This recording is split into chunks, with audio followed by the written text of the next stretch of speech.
கல்வி தொழிற்சங்கங்கள் நம்மை வாழ்த்தி நம் கோரிக்கையை வலியுறுத்தி பேச உள்ளார்கள். குறிப்பாக தோழர் பிரின்ஸ் கஜேந்திர பாபு, இந்த நாடு அறிந்த கல்வி செயற்பாட்டாளர், அவர் நம்மோடு இப்பொழுது இணைந்திருக்கிறார். பந்தலில் வந்து வாழ்த்தி பேசுவதற்கு அமர்ந்திருக்கிறார். அதை தாண்டி தமிழ்நாடு முழுக்க பேசக்கூடிய ஒரு கல்வியாளர் காந்திராஜன் அவர்கள் வர உள்ளார்கள். ஜவஹர்நாசன் என்கிற ஒரு ஆளுமை நம்மை வாழ்த்த வருகை தர உள்ளார்கள்.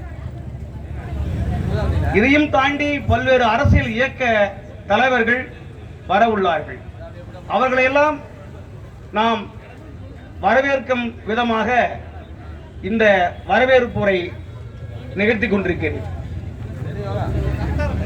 குறிப்பாக மே 17ஆம் நாள் இயக்கம் தோழர் திருமுருகன் காந்தி சரியாக 12 மணி அளவில் இந்த உண்ணாவிரத பந்தலுக்கு வருகை தர உள்ளார்கள். அதையும் தாண்டி எழுத்தாளர் பழ கருப்பையா அவர்கள் இன்னும் 2 மணி நேரத்தில் வர உள்ளார்கள்.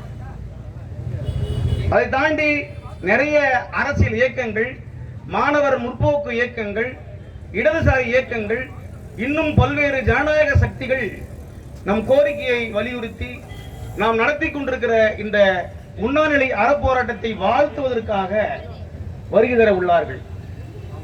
அந்த வகையில் இந்த உண்ணாநிலை அறவழி போராட்டம் என்பது தமிழக கல்வித்துறையில் ஒரு மிகப்பெரிய அசைவை உருவாக்க வேண்டும் என்கிற அந்த ஜனநாயக பார்வையோடு இந்த உண்ணாநிலை போராட்டத்தை நாம் ஒருங்கிணைத்து நடத்தி கொண்டிருக்கிறோம். குறிப்பாக உயர்கல்வித்துறையை 80% நம்முடைய கௌரவ விரிவுரையாளர்கள் தன்னுடைய உடல், பொருள், ஆவி அனைத்தையும் ஒரு தியாக மனப்பான்மையோடு தியாகத்தை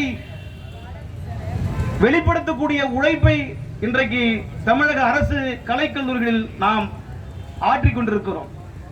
இந்த வகையிலே அரசு கலைக்கல்லூரி இயங்குவதற்கு முதுகெலும்பாக இருக்கக்கூடிய நம் கௌரவ விரிவுரையாளர் தோழருடைய இந்த நியாயமான கோரிக்கையை அரசாங்கம் நிச்சயம் செவி சாய்க்கும் என்கிற அந்த அடிப்படையில் இந்த உண்ணாநிலை போராட்டம் துவங்கப்பட்டிருக்கிறது.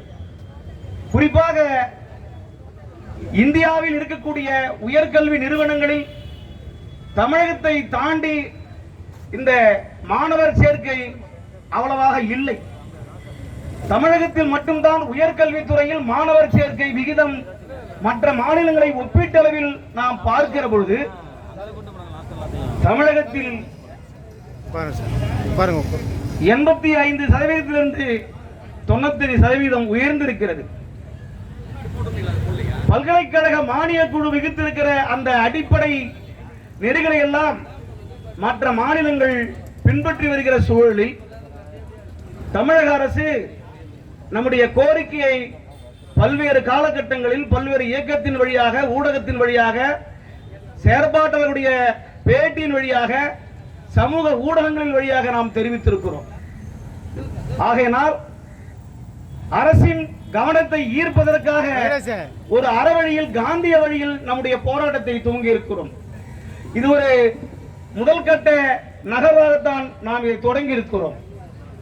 நம்முடைய உண்ணாநிலை அறப்போராட்டத்தின் முக்கிய சாராம்சம் நம்முடைய உயிர்நாடி ஜீவாதார பிரச்சனையான ஊதியத்தை நாம் உயர்த்த வேண்டிய, கேட்க வேண்டிய நிலைக்கு தள்ளப்பட்டிருக்கிறோம். இன்றைக்கு பொருளாதார விலைவாசி உயர்வின் காரணமாக ஒரு வீடு வாடகைக்கு கூட எடுக்க முடியாமல் மூச்சு திணறி பொருளாதார சீர்கேட்டால், விலைவாசி உயர்வின் ஏற்றத்தால் நாம் திண்டாடி வருகிறோம் என்பதை இந்த பொதுமக்களும் வெகுமக்களும் யாவரும் அறியக்கூடிய வகையில் இந்த உண்ணாநிலை போராட்டத்தை நாம் தொடங்கி இருக்கிறோம். ஆகவே நம்முடைய வரவேற்பு உரையை நாம் எல்லா கருத்துக்களையும் சொல்ல முடியாது என்பதற்காக தலைமை உரை இருக்கிறது, சிறப்புரை இருக்கிறது, வாழ்த்துரை வழங்க ஏராளமான ஜனநாயக இயக்க சக்திகள் வர உள்ளார்கள்.